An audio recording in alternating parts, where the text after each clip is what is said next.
Bharatiya Janata party को नया राष्ट्र अध्यक्ष मिल गया है। नितिन नबीन भाजपा के 12वें राष्ट्र अध्यक्ष बन गए हैं। आज भाजपा मुख्यालय में इसका ऐलान किया गया, जिसके बाद पीएम मोदी ने उनका माला पहनाकर स्वागत किया। इस संगठन पर्व के दौरान पार्टी के कई वरिष्ठ नेता भी मुख्यालय में मौजूद रहे। 45 वर्षीय नितिन नबीन भाजपा के सबसे युवा राष्ट्र अध्यक्ष बने हैं और वे अपनी मेहनत, जिज्ञासा और पार्टी प्रथम मानसिकता वाले व्यक्ति के रूप में जाने जाते हैं। भाजपा मुख्यालय में कार्यकर्ताओं को संबोधित करते हुए पीएम मोदी ने कहा कि मैं बीजेपी का कार्यकर्ता हूं और नितिन जी मेरे बॉस हैं। अपने संबोधन में उन्होंने पार्टी के लंबे संगठनात्मक संघर्ष और विस्तार को याद किया। उन्होंने कहा कि भाजपा ने शून्य से शुरू होकर शिखर तक का सफर तय किया है। प्रधानमंत्री मोदी ने साफ किया कि नितिन नबीन की जिम्मेदारी सिर्फ भाजपा तक सीमित नहीं है, बल्कि एनडीए के सभी सहयोगी दलों के साथ तालमेल बनाए रखना भी उनकी अहम भूमिका होगी।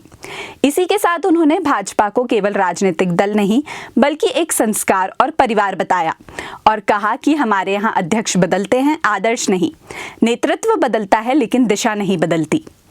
आपको बता दें, नितिन नबीन की नियुक्ति को बीजेपी की संगठनात्मक मजबूती और आगामी अहम राज्य चुनावों जैसे बंगाल, तमिलनाडु, असम और उत्तर प्रदेश और 2029 के संघीय चुनाव से पहले पीढ़ीगत बदलाव पर जोर का संकेत माना जा रहा है। कम उम्र के बावजूद उनके पास लगभग 2 दशक का अनुभव है। वे 5 बार विधायक रह चुके हैं। इसी के साथ 2023 में नितिन नबीन को छत्तीसगढ़ विधानसभा चुनाव में बीजेपी की कमान सौंपी गई और कांग्रेस की जीत की भविष्यवाणी के बावजूद नितिन के नेतृत्व में बीजेपी ने स्पष्ट बहुमत से जीत हासिल की थी।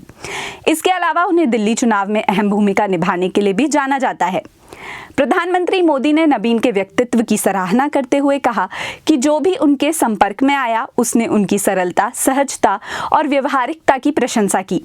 उन्होंने कहा कि आने वाले 25 वर्ष भारत के लिए बेहद निर्णायक हैं, क्योंकि इसी अवधि में विकसित भारत का निर्माण होना है और इसमें भाजपा की भूमिका ऐतिहासिक होगी।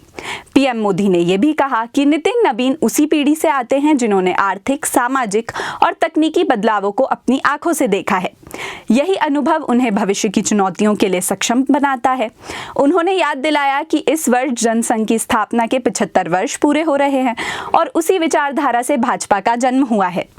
इसी दौरान पीएम मोदी ने भाजपा के पूर्व अध्यक्षों का भी अभिवादन किया, जिनमें अटल बिहारी वाजपेयी, आडवाणी और मुरली मनोहर जोशी से लेकर अमित शाह, राजनाथ सिंह और जेपी नड्डा शामिल हैं। वहीं बीजेपी के राष्ट्रीय अध्यक्ष बनने के बाद नितिन नबीन ने भी कार्यकर्ताओं को संबोधित किया।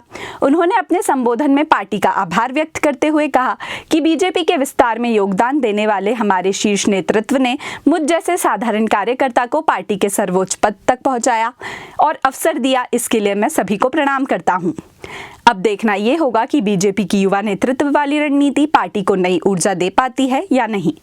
ऐसी ही और खबरों के लिए बने रहिए हमारे साथ। धन्यवाद।